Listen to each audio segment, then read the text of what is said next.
আসসালামু আলাইকুম প্রিয় দর্শক বন্ধুরা, আজকের ভিডিওটা সেই সব মুহূর্ত নিয়ে যা দেখে আমাদের হৃদয় কেঁপে উঠেছে, চোখে জল এসেছে এবং মনে প্রশ্ন জেগেছে।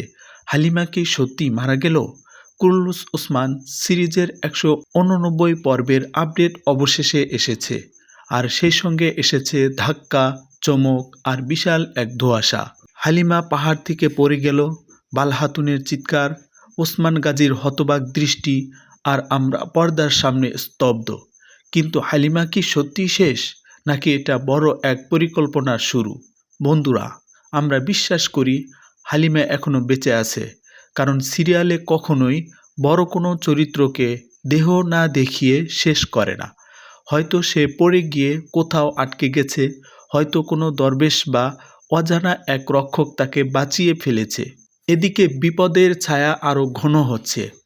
ক্লোডিয়াস, এই চরিত্রটা এখন সিরিয়ালের সবচেয়ে অন্ধকারাময় চেহারা। সে মঙ্গলদের সঙ্গে হাত মিলিয়ে ওসমান গাজীর বিরুদ্ধে এক ভয়াবহ ফাঁদ পাচ্ছে। তাকে থামানোর একমাত্র আশা সুফিয়া ও বালাহাতুন। আরেকদিকে আবেগের সর্বোচ্চ শেখর আলাউদ্দিন বে।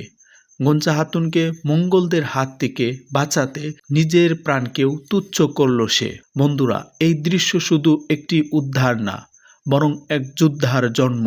তবে গল্প এখানেই শেষ নয়। নতুন বিপদের নাম ফাতিমা হাতুন। আপডেট থেকে জানা যায় তাকে নজরে রেখেছে বেগম হাতুন। সম্ভবত তাকে অপহরণ করে নেওয়া হবে এবং ওসমান গাজী এবার তার 2 সন্তানকে একসাথে বাঁচাতে হবে। আর কজুর, সেটের তথ্য বলছে সে খুব শীঘ্রই সিরিয়াল থেকে বিদায় নিতে চলেছে। হয়তো ওসমান গাজীর হাতে ভয়ঙ্কর এক যুদ্ধের পর পরাজিত হবে সে।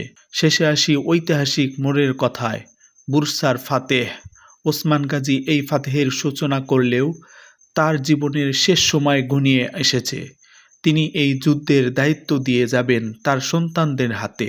ওরহান গাজী সেই দায়িত্ব পূরণ করবে, আর এই যুদ্ধ হবে সিরিয়ালের সবচেয়ে মহাকাব্যিক অধ্যায়। প্রিয় দর্শক, প্রশ্ন অনেক, উত্তর অজানা। হালিমে কি ফিরবে? ওসমান গাজী কি পারবেন নিজের পরিবারকে রক্ষা করতে? সব জানতে হলে চোখ রাখুন কুরুলুস ওসমান এ। আর অবশ্যই সাবস্ক্রাইব করে রাখো আমাদের চ্যানেলটি, কারণ আমরা নিয়ে আসছি সিরিয়ালের প্রতিটি মোড়, প্রতিটি ইঙ্গিত আর প্রতিটি গোপন সংকেত। তো আজকের মতো ভালো থাকো, সুস্থ থাকো। আল্লাহ হাফেজ।